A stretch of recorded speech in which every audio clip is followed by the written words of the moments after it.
Hello students, welcome to physics mantra. তো গতকাল আমার একটি স্টুডেন্ট কলেজ পড়ুয়া, সে এখন পাসড আউট আমার কাছ থেকেই পড়াশোনা করে পাসড আউট, এবং তার সে হোয়াটসঅ্যাপে আমাকে একটা মেসেজ করে, যেটা দেখে আমাকেও ভাবনা চিন্তায় ফেলে দেয় যে স্যার, আপনি তো বলেছেন যে আমাদেরকে স্কিল সেট করতে হবে, লেখাপড়া করতে হবে, ভালো করে পড়াশোনা ভালো করতে হবে, কিন্তু এখন যেটা ইউটিউবের বেশ কিছু কন্টেন্ট ক্রিয়েটার আছে, সেটা সোশ্যাল মিডিয়া, ইউটিউব হতে পারে, ইনস্টাগ্রাম হতে পারে, ফেসবুক হতে পারে। তো সেইখানে বেশ কিছু সেলিব্রিটিস আমরা দেখতে পাচ্ছি, মানে সেই সমস্ত সেলিব্রিটিসরা কিন্তু উইদাউট হ্যাভিং এনিথিং তারা প্রচুর টাকা পয়সা উপার্জন করছে। এবং দেখা গেছে যে একজন ডাক্তার বা ইঞ্জিনিয়ার বা একজন টিচার বা একজন ব্যবসায়ীর পক্ষে যত টাকা উপার্জন সম্ভব নয়, তারা সোশ্যাল মিডিয়া থেকে হিউজ অ্যামাউন্ট টাকা উপার্জন করছে বলে আমাকে কিছু কিছু উদাহরণ দিয়েছে। তো ওর মানে স্টুডেন্টের কথা হচ্ছে, তার স্যার আপনি এদের ব্যাপারে একটু বলুন, যে তাহলে আমরা লেখাপড়া করে বা আমরা এত কেরিয়ারের জন্যে ইন্টারেস্টেড হওয়ার পরেও আমরা যেটা করতে পারছি না, তারা সেটা করছে। এখন দেখো তোমার উত্তর আমি দিচ্ছি, যদিও আমি জানি না এটা হয়তো একটু কন্ট্রোভার্সিয়াল হতে পারে। তো আমার কিন্তু উদ্দেশ্য কাউকে ছোট করা নয়, কারণ আমি কোনোদিনই কারোর মধ্যে খুঁত, মানে ছোট জিনিসের থেকে আমি সবসময় ভালো জিনিসটা খুঁজে বার করতে চাই। তো আমার প্রথম পয়েন্ট হচ্ছে এই ব্যাপারে, যে ফুড ব্লগিং। দেখো, আজকে প্রত্যেকটা ডেভেলপড কান্ট্রিজ, আমরা তো এখনও ডেভেলপিং কান্ট্রি, ডেভেলপড কান্ট্রিজগুলো তারা ইনভেনশান নিয়ে কথা বলে, তারা নানান রকম নতুন নতুন প্রযুক্তি নিয়ে যখন কথা বলছে, ঠিক আছে, সেখানে আমাদের দেশে আমরা কোথাও তাদের থেকে পিছিয়ে, জানো, শুধু প্রযুক্তিগত বিদ্যার দিক দিয়ে আমরা পিছিয়ে নয়, we are not lacking behind for the technologies. Actually the reason is mindset. আমাদের মাইন্ডসেট ঠিক নয়, আমাদের সোসাইটি ঠিক নয়। আমরা যে সোসাইটি ক্রিয়েট করে ফেলেছি, সেই সোসাইটির এনভায়রনমেন্ট ঠিক নয়। কেন? দেখো, প্রথম হচ্ছে আমাদের যে বিভিন্ন জায়গায় আমরা বাইরে প্রযুক্তিবিদ্যা নিয়ে কথা বলছে, সেখানে আমাদের মানে ইউটিউব বলো, ইউটিউবে বেশিরভাগ সময় কি হচ্ছে না, every one is a food blogger. সবাই ফুড ব্লগার, ভালো ভালো ফুড ব্লগার আছে, অ্যান্ড আই অ্যাডমায়ার দেম, যারা নতুন নতুন রেসিপিস নিয়ে কথাবার্তা বলেন, হ্যাঁ, ইনভেনশন তারা করে, তারা বিভিন্ন জিনিস টেস্টের মাধ্যমে দেখাশোনা জানতে চান, নতুন জিনিস প্রেজেন্ট করতে চান। This is not for them, but for those food Bloggers যারা কিছুই নেই, পাড়ায় কেউ ঘুগনি বিক্রি করতে এলো, কোনো কাকা ঘুগনি বিক্রি করছে, তুমি তাকে ভিডিও করে ফ্রেম বানাচ্ছ। This is the problem. যেখানে ফেসবুক বা আমাদের ইউটিউব খুললেই এইখানের পরোটা, ওইখানের খিচুড়ি, এইখানের বিরিয়ানি, কে কোথায় বিদেশে কাজ করতো, তার কোনো প্রবলেমস হয়েছে, সে এসে এইখানে বিরিয়ানি বানাচ্ছে, তুমি সেইটাকে কভার করছো। You are not covering the pure talent. This is the problem. তো বিশেষ করে ফুড ব্লগারদের কাছে আমার বিনীত নিবেদন, যে please please try to cover those essential thing that we need for developing our society. Please, মানে আমি দয়া করুন আমাদের উপর। এরকমভাবে আপনি এমন, ইনফ্যাক্ট আমি যদি বলি, এমন একটা জায়গায় আমি দেখছি যেখান থেকে একটা মঞ্চ থেকে, একটা প্ল্যাটফর্ম থেকে একজন মানুষ যাকে পাবলিক হিরো বানাচ্ছে, তার ভিশনটা থাকবে অন্য, তার মিশনটা থাকবে অন্য, তার ডায়লগগুলো আমরা কপি করব, যে অমুক টাকা দিন এই কটা জিনিস পান। এটা ট্যালেন্ট? যদি এটা ট্যালেন্ট হয়, I don't need that kind of talent. আপনাদের উদ্দেশ্য ছোট বিজনেসকে বড় করানোর জন্যে, that is very good, we need to cover them. কিন্তু কোথাও আমরা ভুল করছি, তাদেরকে সামাজিকভাবে হিরো বানিয়ে ফেলছি। দ্বিতীয় পয়েন্ট আমার, ইরিভ্যালেন্ট কন্টেন্ট ক্রিয়েটার, এদের যে ইম্প্যাক্ট সোসাইটিতে পড়ছে আপনারা জানেন না। আপনারা তো টাকা কামিয়ে নিচ্ছেন, আপনারা টাকা পাচ্ছেন, that's a very good thing, you are making money. আজকে আমরা এতজন, একটা মানে বিভৎস ব্যাপার ওয়েস্ট বেঙ্গলে ঘটেছিল, তার বিরুদ্ধে গিয়ে আমরা সবাই দাঁড়ালাম। তারপরে পর্যন্ত কিন্তু আমরা সেরকমভাবে কিছুই, এত প্রতিবাদ মিছিল করলাম, কিন্তু তারপরেও কিন্তু আমরা কি কোনোরূপ শাস্তি প্রাপ্যই হলো না। যেটুকু হয়েছে সেটুকু কি খুবই সামান্য আমার মনে হয়। কোথাও আমাদের ভাবনা চিন্তা বদলানোর দরকার, to make a good society. এটা শুধু আমি তাদের দোষ দেবো না, ইনফ্যাক্ট এটা আমাদের দোষ, আমাদের সকলের দোষ। হ্যাঁ, পরোক্ষ বা প্রত্যক্ষভাবে you can blame me also, আপনি আমাকেও ব্লেম করতে পারেন আপনারা। কিন্তু আমি আমার যে কথাগুলো বলছি সেগুলো কিন্তু এক ধরনের প্রতিবাদ আমার। কারণ এই যে জিনিসটা কি পরিমাণ ইম্প্যাক্ট ফেলছে সেটা কিন্তু ভাবলে গা শিউরে উঠবে।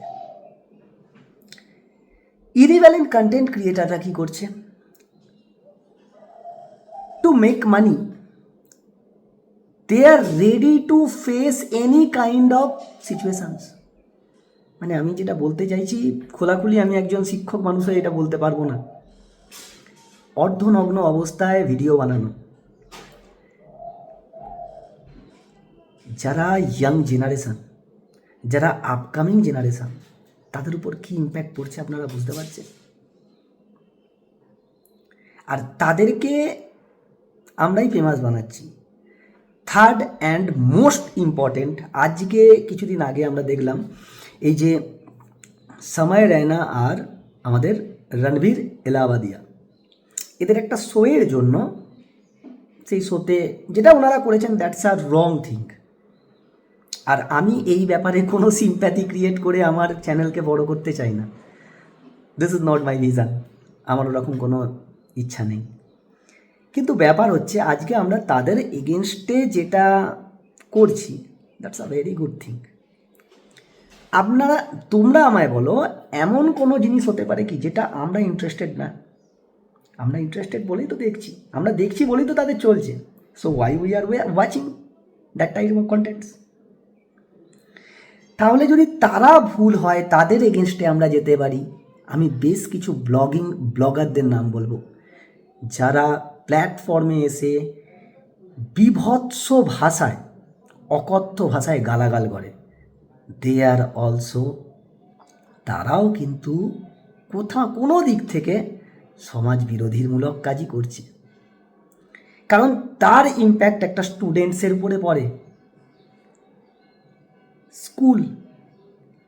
স্কুলের বাথরুমে স্টুডেন্টরা ইউজিং স্ল্যাংস, তারা গালাগাল করছে। কি বলছে না, এইটা এই ব্লগ দেখে এরকম বলছিল, শুনেছিস? দারুণ মজা লাগছে। আপনি ভাবুন, আপনার একটা কোনো ছোট্ট জিনিস, একটা এডুকেশনাল সোসাইটি, মানে আমাদের যে স্টুডেন্ট, তাদের উপরে কি লেভেলের ইম্প্যাক্ট পড়ছে। এবং আপনি ভাবছেন যে I am a celebrity after using that slangs. দেখো, এই যে রোস্টিং ভিডিও যারা করে, বেশ কিছু বড় বড় মানে ইউটিউব কন্টেন্ট ক্রিয়েটার আছে, তারা কিন্তু এরকম রোস্টিংয়ের জন্যে স্ল্যাংস ইউজ করে না, বাট স্টিল রোস্ট করে দিয়ে চলে যায়। সমাজে তোমাদের স্টুডেন্টদের উদ্দেশ্যে বলছি, দুটো জিনিস হয় জানো তো, দুটো ধরনের তুমি মানুষ পাবে। এখানে তুমি কালাম স্যারকেও পাবে, যারা বিচার করতে পারে যে কোনটা সঠিক আর কোনটা ভুল। পরিস্থিতি কঠিন হওয়া সত্ত্বেও যে খারাপ জিনিস করে না, দে আর ট্রিটেড অ্যাজ গ্রেট। এমন কি পরিস্থিতি সৃষ্টি হয়ে গেল যে যার জন্যে আমাদেরকে আজকে একটা সোশ্যাল মিডিয়ার প্ল্যাটফর্মে এসে গালাগাল পারতে হবে, এবং সেই গালাগালের বিনিময়ে, কিছু খারাপ কথার বিনিময়ে আমরা মার্সিডিজ চাপব, আমরা প্রাইভেট জেটে করে এক জায়গা থেকে অন্য জায়গায় যাব। Is this fair? That is depending আপন আস। আমরাই বানিয়েছি। তো আমি কারোর বিরুদ্ধে গিয়ে বলছি না, আমি ইন জেনারেল স্টুডেন্টসদেরকে বলছি, তোমরা ট্রাই টু অ্যাভয়েড। তুমি আমি যদি এদেরকে দেখা বন্ধ করে দিই তাহলে কিন্তু কিছুই হবে না। একটা সোসাইটি বানাতে, ভালো সোসাইটি বানাতে প্রচুর মেহনত লাগে। বিবেকানন্দ স্যার বলেছিলেন, আমাকে 100 জন যুবক দাও, আমি একটা নতুন ভারতবর্ষ দেবো।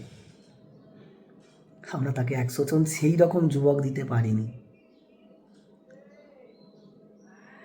তাহলে সমাজের মানুষ হয়ে তাদের কন্ট্রিবিউশন আমরা ভুলে গিয়ে আজকে আমরা যে সমস্ত মানুষজনকে জায়গায় পৌঁছেছি, তারা কি অ্যাকচুয়ালি ডিজার্ভস? তারা কি এগুলো ডিজার্ভ করে? সত্যি তো একজন ভালো পড়ুয়া students, due to the lack of job, চাকরি কমের কারণে তার মেহনতটা দেখানোই হচ্ছে না। যেখানে একজন বাদাম বিক্রেতা, একজন পকেট পরোটা বিক্রেতা সেলিব্রিটি হয়ে যায়, তারা ইভেন জানেই না কথা কিরমভাবে বলতে হয়। Is this a educated society? This is my first question to all of you. আমিও ভাই অনেক গরিব ঘরের ছেলে। আমার বাবা বাজারে সবজি বিক্রি করতো, তারপর টোটো চালিয়েছে। আমিও পারলে পারতাম। আমাকে অনেক স্টুডেন্টও বলে, স্যার আপনি এত সুন্দর রোস্ট করেন, আপনি তো ভিডিও করতে পারেন। যখন রোস্ট মানে কি বলতো, একজনকে শুধু শুধু অপমান করা। কোনগুলোকে আমরা বলতে পারি, আমাদের প্রতিবাদের ভাষাটা অন্যরকম হয়। এইটা বলতে গিয়ে আমার একটা কথা মনে পড়ে গেল, যেখানে মহাত্মা গান্ধীজির একটা কথা বলেছিলেন। মহাত্মা গান্ধীজি যখন জওহরলাল নেহরু তাকে বলেন যে বাপু, I don't have any way, আমার কাছে আর কোনো রাস্তা নেই ডিভিশনের সময়, তখন মহাত্মা গান্ধীজি একটা দারুণ কথা বলেন, যে রাস্তা তৈরি করার জন্য রাস্তায় চলতে লাগে। রাস্তায় যদি না তুমি চলো তাহলে কিন্তু রাস্তা তৈরি হবে না। তাহলে আমাদেরকেও কিন্তু ভালো একটা রাস্তায় চলতে হবে। We need to think. শিক্ষিত মানুষরা কোথাও একটু ল্যাকিং বিহাইন্ড, আমরা কোথাও একটু পিছিয়ে পড়ছি, আমাদের প্রতিবাদের ভাষা আমরা হারিয়ে ফেলছি। Actually I am belonging from West Bengal. West বেঙ্গলে party politics is a different thing, that's a complete different thing. কিন্তু এইখানেও আমি একটা কথা বলতে পারি, সেখানে আমার যে রাজ্যের মুখ্যমন্ত্রী যিনি আছেন বা ছিলেন, তাকে অপমান করাটা, আমার তাকে নাও পছন্দ হতে পারে, আপনার তাকে নাও পছন্দ হতে পারে, তোমাদের তাকে নাও পছন্দ হতে পারে, বাট তাকে অপমান করার অধিকার কিন্তু আমাদের কারণ নেই। Because they are the representative of us. আমাদের জন্যে তারা রিপ্রেজেন্ট করছে, আর আমরাই তাকে অপমান করছি।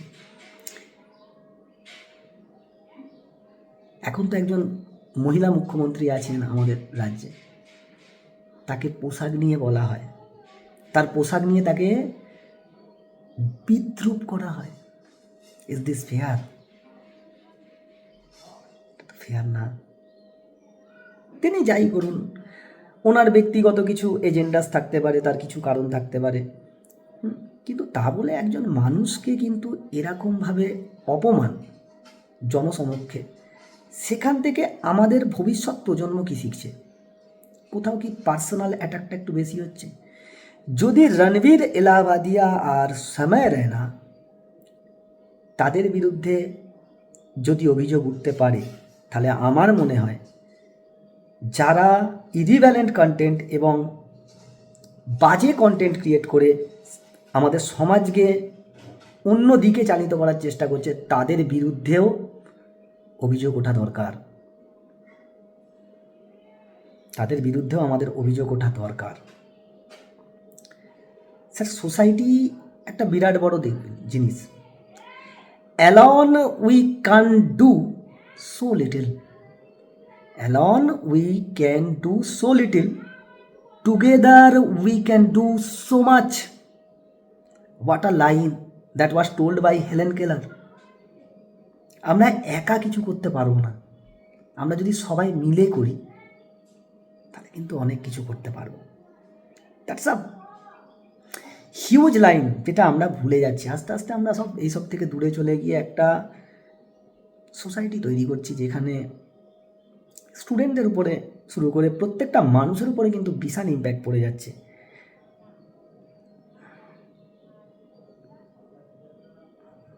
আমরা কোথাও বাইরে থেকে ধার্মিক হয়ে পড়ছি, আমরা নিজেদের মধ্যে যে মনুষ্যত্ব, সেই মনুষ্যত্বটা হারিয়ে ফেলছি শুধুমাত্র সেলফ সেন্টারেড হওয়ার জন্যে, নিজে ভালো থাকার জন্যে। এই সমস্ত জিনিস আজকে কেন সবাই আজকে কন্টেন্ট ক্রিয়েটার, ইনফ্যাক্ট তুমি আমাকেও বলতে পারো। তো আমি ইন্সপায়ার্ড আমার স্টুডেন্টদের জন্যে। সত্যিকারের কথা, আমি তো এডিট করতে পারি না, আমার থাম্বনেল পর্যন্ত আমার স্টুডেন্টসরা বানিয়ে দেয়। দ্যাট ইজ দ্য লাভ। তারা যে ভালোবাসে আমাকে, আই এম থ্যাঙ্কফুল। মানে I am so lucky in this universe, যে আমার জন্য আমার স্টুডেন্টরা সবসময় বলে, স্যার আমরা আপনার সঙ্গে আছি, আপনি প্রতিবাদ করুন। দ্বিতীয়ত, এই সব শেষে আমি যে স্টুডেন্টটি কোশ্চেনটি করেছিল তার নাম হচ্ছে অদৃশ। অদৃশকে একটা কথা বলবো, জীবনে দুটো রাস্তা হয়, একটা হচ্ছে ভালো আর একটা হচ্ছে খারাপ।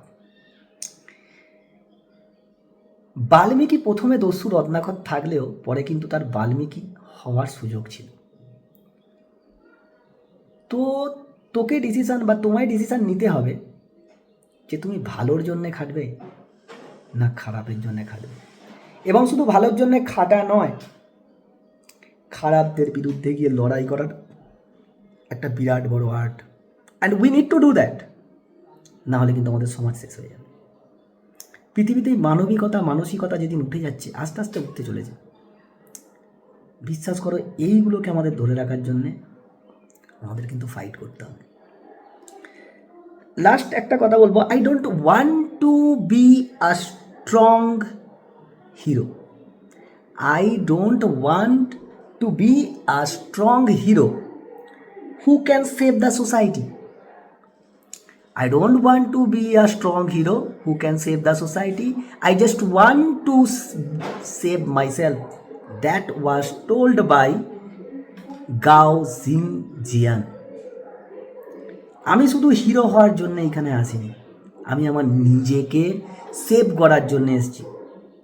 যে এই ইরিভ্যালেন্ট কন্টেন্টগুলো দেখার পরে স্টুডেন্টদের উপরে কিন্তু বিশাল ইম্প্যাক্ট পড়ছে, যার জন্যে আমরা কোথাও প্রযুক্তি নিয়ে কথা বলতে হারিয়ে গেছি, থিঙ্কিং আমাদের হারিয়ে যাচ্ছে। So I don't want to be a celebrity like them. আমার কোনো ইচ্ছা নেই এরকম সেলিব্রেশন দরকার। তো তোমাকেও বলবো অদৃশ, বা আমার সমস্ত স্টুডেন্টদেরকে আমি বলতে চাই, এরকম সেলিব্রিটি হওয়ার কোনো মানেই নেই। যেখানে তুমি একজন 5টা ভদ্র মানুষের সামনে, বড় মানুষের সামনে বসতে পারবে না, যেখানে বসলে তোমার নিজের মনে হবে যে না, I am not eligible, I am not the right person to sit here, ওরকম সেলিব্রেশন আমার মনে হয় কোনো লাভ নেই। তুমি ছোট থাকো, ছোটোখাটো চাকরি করছো, স্ট্রাগল করছো, that's a very good thing. ওরকমভাবে একটা সমাজকে নষ্ট করে বড় হওয়ার থেকে আমার মনে হয় ছোট হয়ে থাকা অনেক ভালো।